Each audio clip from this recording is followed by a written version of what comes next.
नमस्कार दोस्तों, आप सबका स्वागत है आपके अपने चैनल गवर्नमेंट एग्जाम स्टडी में। और दोस्तों मेरा नाम है दीपाली श्रीवास्तव।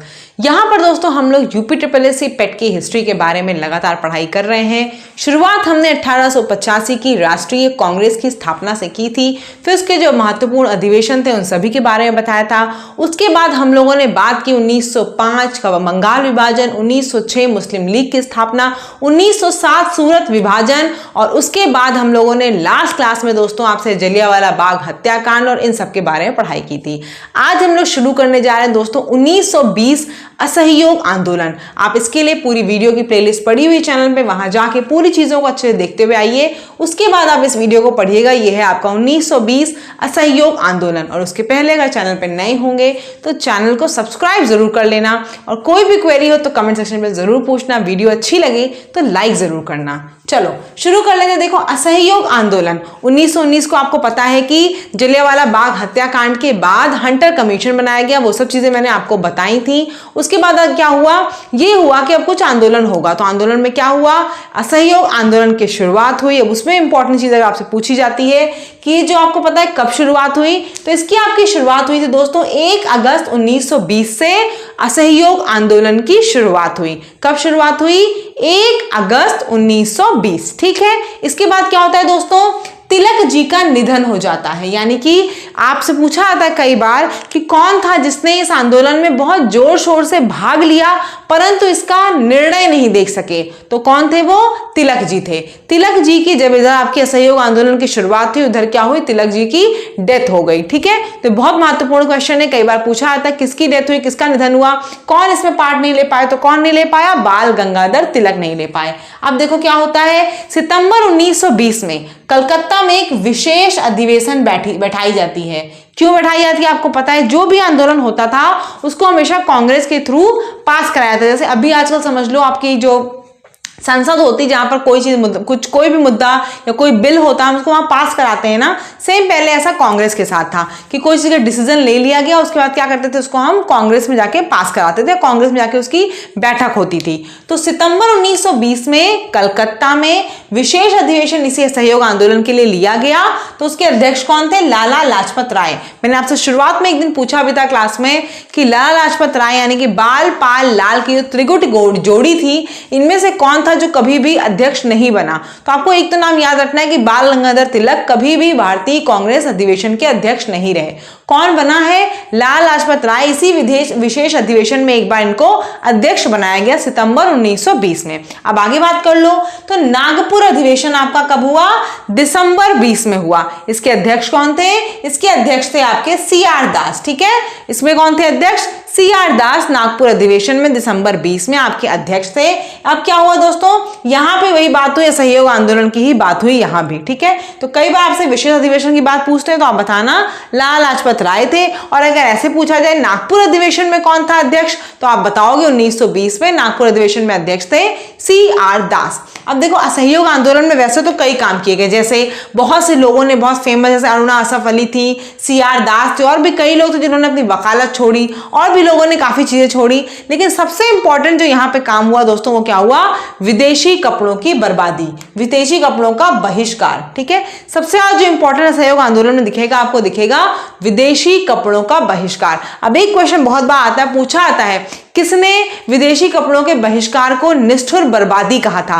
तो किसने कहा दोस्तों, रविंद्रनाथ टैगोर ने कहा था। रविंद्रनाथ टैगोर ने इसका विरोध किया था। विदेशी कपड़ों का जो बहिष्कार हो रहा था, रविंद्रनाथ टैगोर ने इसका बहिष्कार किया था। ठीक है। अब देख लो, इसका विरोध किया था, जो बहिष्कार हो रहा था उसका विरोध किया। ये बहुत अच्छा चल रहा था सहयोग आंदोलन, सभी लोग, महिलाएं वगैरह सब बहुत बढ़ चढ़कर हिस्सा ले रही थी, भाग ले रही थी। होता क्या है, 5 फरवरी 1922 को क्या होता है, 5 फरवरी 1922 को आपको पता है उत्तर प्रदेश में गोरखपुर जिला है, वहां पर एक जगह है चौरी चौरा। वहां पर क्या करती है, भीड़ नाराज होकर पुलिस स्टेशन में आग लगा देती है। पुलिस वालों को बंद करके आग लगा दी जाती है, जिसकी वजह से क्या होते हैं, 22 पुलिसकर्मी मारे जाते हैं। जैसे ही ये बात गांधी जी को पता चलती, जो कि उस समय गुजरात के बारदोली में थे, तुरंत उन्होंने बैठक बुलाई और क्या किया, असहयोग आंदोलन को समाप्त कर दिया। यही मैंने यहां लिखा है, 5 फरवरी 1922 को कौन सी घटना होती है? उत्तर प्रदेश के गोरखपुर में चौरी चौरा हत्याकांड होता है, इसको बोलते हैं चौरी चौरा कांड बोलते हैं, हत्याकांड या चौरी चौरा कांड बोलते हैं इसको। फिर क्या हुआ? 12 फरवरी 1922 को गुजरात में बारडोली में बैठक करके इस असहयोग आंदोलन को तुरंत प्रभाव से समाप्त कर दिया जाता है। अब जब इसको तुरंत समाप्त कर दिया गांधी जी ने, तो बहुत से लोग बहुत नाराज हुए, क्योंकि सब इस आंदोलन से बहुत जुड़ गए थे और इस बात से लेकर गांधी जी ने तुरंत बैठक बुला के इसको बंद करा दिया। सभी लोग नाराज हो गए। स्पेशली कौन नाराज हुआ? जवाहरलाल नेहरू, मोतीलाल नेहरू, सुभाष चंद्र बोस, CR दास, राजगोपालाचारी, जो इस फैसले से नाखुश थे। अब क्या हुआ देखो, स्वराज पार्टी का गठन हुआ 1923 में, क्योंकि तुरंत वापस ले लिया गया आंदोलन, तो स्वराज पार्टी का गठन होता है। कौन इसमें होता है गठन दोस्तों? पार्ट CR दास और मोतीलाल नेहरू, ये दोनों लोग क्या करते हैं? ये दोनों लोग स्वराज पार्टी के गठन का हिस्सा होते हैं। इन्होंने स्वराज पार्टी अपनी बना ली। बनाने के बाद ये क्या करते हैं? ये कहते हैं हम चुनाव में भाग लेंगे। तो इन लोगों ने क्या किया? चुनाव में भाग लिया। अपनी इनकी पार्टी के थ्रू क्या हुआ? लोग चुनाव में भाग लेने लगे। सबसे इंपॉर्टेंट चीज आती है 1925 में विट्ठल भाई पटेल को सेंट्रल लेजिस्लेटिव असेंबली में अध्यक्ष निर्वाचित कर लिया जाता है। तो आपको ये नाम याद रखना है कि पहली बार कौन अध्यक्ष निर्वाचित हुआ सेंट्रल लेजिस्लेटिव असेंबली में, तो आप बताओगे 1925 में विट्ठल भाई पटेल। स्वराज पार्टी का फॉर्म हुई 1923 में। कौन कौन था मेन मेंबर उसमें? CR दास और मोतीलाल नेहरू। यहां तक मुझे लगता है क्लियर हो गया होगा। अब क्या आता है देखो दोस्तों, 1927 में साइमन कमीशन आता है। साइमन कमीशन क्यों आता है? साइमन कमीशन आता है कि हमें भारत में बड़े प्रशासनिक सुधार करने हैं, भारत में बहुत कमियां हैं, हमें इसमें सुधार करने हैं। लेकिन सबसे मजे की बात यह थी, सुधार तो उनको भारत का करना था, लेकिन उसमें एक भी जो सदस्य था वो क्या था? भारतीय नहीं था। इसीलिए इस कमीशन को व्हाइट मैन कमीशन भी कहा जाता है। क्यों आ रहा था 1927 में साइमन कमीशन? क्योंकि इसको भारत में सुधार कराने थे, प्रशासनिक सुधार कराने थे, लेकिन लोगों ने इसका बहिष्कार किया। क्यों बहिष्कार किया? क्योंकि उसमें एक भी जो सदस्य था वो क्या था? भारतीय नहीं था। ठीक है, समझ में आ रहा है? तो अब उसके बाद क्या हुआ? ये आया कब? ये 1927 का कमीशन 3 फरवरी 1928 को बंबई पहुंचा, लेकिन जैसे ही ये पहुंचा सबने गो बैक साइमन करके इसका भयंकर विरोध किया। तो यानी कि साइमन कमीशन की कोई बात ना मानी गई ना सुनी गई। अब जब इन्होंने ये सब कर लिया, मतलब ये बाहर साइमन कमीशन लेकर आ रहे थे, तो यहां पे क्या हुआ? मोतीलाल नेहरू ने एक अध्यक्षता में एक समिति बनाई। उन्होंने कहा कि जब साइमन कमीशन बाहर से आ जा रहा है भारत के प्रशासनिक सुधार के लिए, हम क्यों ना अपना खुद कुछ बनाएं। तो मोतीलाल नेहरू ने अध्यक्षता में, मोतीलाल नेहरू की अध्यक्षता में एक समिति बनी। उस समिति ने 1928 में एक रिपोर्ट प्रस्तुत की। कब प्रस्तुत की? 1928 में एक रिपोर्ट किसने प्रस्तुत करी? मोतीलाल नेहरू की अध्यक्षता में एक रिपोर्ट प्रस्तुत की गई। अब इसमें क्या था? इसमें इन्होंने कहा कि भाई हम भी इस रिपोर्ट में संवैधानिक सुधारों का खाका दे रहे हैं। ठीक है, जैसे डोमिनियन स्टेटस की मांग की इन्होंने भाषाई आधार पर प्रांतों का गठन बोला करो, वयस्क मताधिकार दिया, और जो ये आपके हो रहे थे क्या कहते हैं जो वो बनाए जा रहे थे, जैसे कि वो आया था मॉन्टे मिल्लो आपका आया था रिफॉर्म जो आया था, तो इन्होंने ये भी बोला कि जो आप अलग अलग समुदाय के अलग अलग निर्वाचन कर रहे हैं वो भी हटाइए आप। ठीक है, तो मोतीलाल नेहरू की अध्यक्षता में क्या हुआ? 1928 में रिपोर्ट आती है जिसमें क्या था?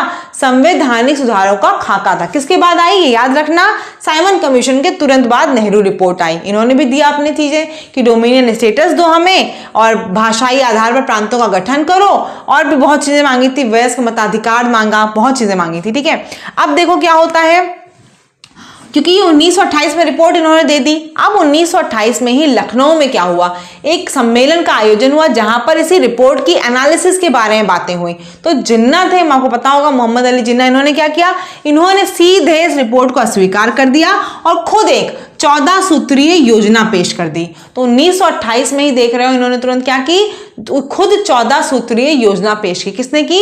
जिन्ना जी ने की। ठीक है, अब आगे देख लो, जवाहरलाल नेहरू, सुभाष चंद्र बोस, इन लोगों ने क्या मांग की? इन लोगों को डोमिनियन स्टेटस से बड़ी दिक्कत हो रही थी कि डोमिनियन स्टेटस की मांग क्यों हो रही है। तो जवाहरलाल नेहरू और सुभाष चंद्र बोस ने बोला पूर्ण स्वराज की मांग होगी। और इन्होंने इस समय इंडिपेंडेंस ऑफ इंडिया लीग का गठन भी किया। किसका किया? इंडिपेंडेंस ऑफ इंडिया लीग का गठन पूछा जाए किसने किया तो आप बताओगे सुभाष चंद्र बोस और जवाहरलाल नेहरू। अब आगे देख लो, आगे क्या होता है? 1929 में आपका होता है लाहौर अधिवेशन। कांग्रेस का लाहौर अधिवेशन होता है 1929 में। इसमें किसको बनाया जाता है अध्यक्ष? इसमें जवाहरलाल नेहरू को अध्यक्ष बनाया जाता है। और इन्होंने क्या मांगा इस समय? पूर्ण स्वराज का लक्ष्य रखा। पहले भी इन्होंने कहा था, इस समय तो इन्होंने एकदम खुलेआम बोल दिया कि भाई पूर्ण स्वराज की बात करनी है, हमारा लक्ष्य क्या होगा? पूर्ण स्वराज का लक्ष्य होगा। और 31 दिसंबर 1929 पर क्या किया गया? रावी नदी के तट पर तिरंगा को फहराया गया। देखो यहां मैंने लिखा है 31 दिसंबर 1929 को रावी नदी के तट पर तिरंगा फहराया गया। अब क्या होता है उसके बाद? 26 जनवरी 1930 का जो दिन था उसको भारत का प्रथम स्वाधीनता दिवस घोषित किया गया। क्या किया गया?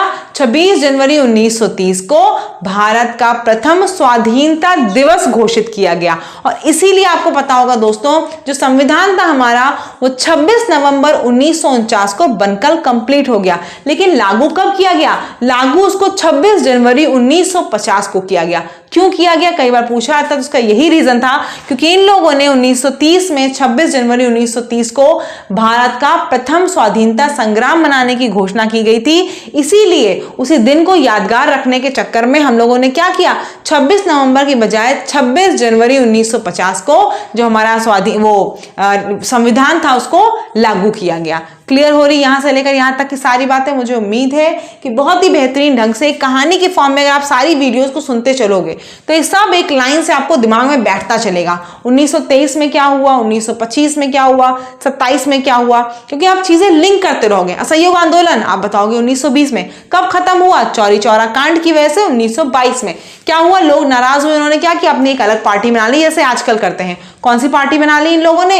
यहां पे बना ली स्वराज पार्टी 1923 में। फिर क्या होता है? साइमन कमीशन आता है। साइमन कमीशन में जैसे सुधारों की बात होती है, मोतीलाल नेहरू ने अपनी एक नेहरू रिपोर्ट प्रस्तुत कर दी। कब? 1928 में। अब उसके बाद पूछा जाएगा कि फिर और किसने प्रस्तुत की? तो जिन्ना ने उसको स्वीकार कर दिया और 14 सूत्रीय फार्मूला दे दिया।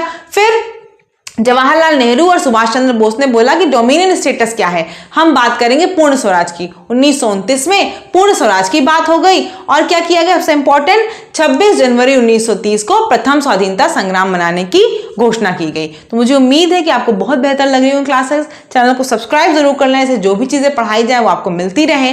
प्लस आपको कोई भी क्वेरी हो कमेंट सेक्शन में पूछ लेना, और वीडियो अच्छी लगे तो भी प्लीज कमेंट जरूर कर दिया करो। इतनी मेहनत लगती है इसको पढ़ाने में, और थोड़ा सा कमेंट मिल जाता है अच्छा ना तो बहुत अच्छा लगता है चलो मेहनत हमारी सफल हो गई। ठीक है, और किसी को भी पीडीएफ चाहिए हो, पूरी पीडीएफ इसकी आपको पेट की चाहिए हो, तो आप इस नंबर पे व्हाट्सएप कर सकते हैं 8957215956 पर। ठीक है, चलो ठीक है दोस्तों, फिर कल फिर मिलते हैं हम लोग। तब तक आप लोग चैनल को सब्सक्राइब जरूर कर लेना।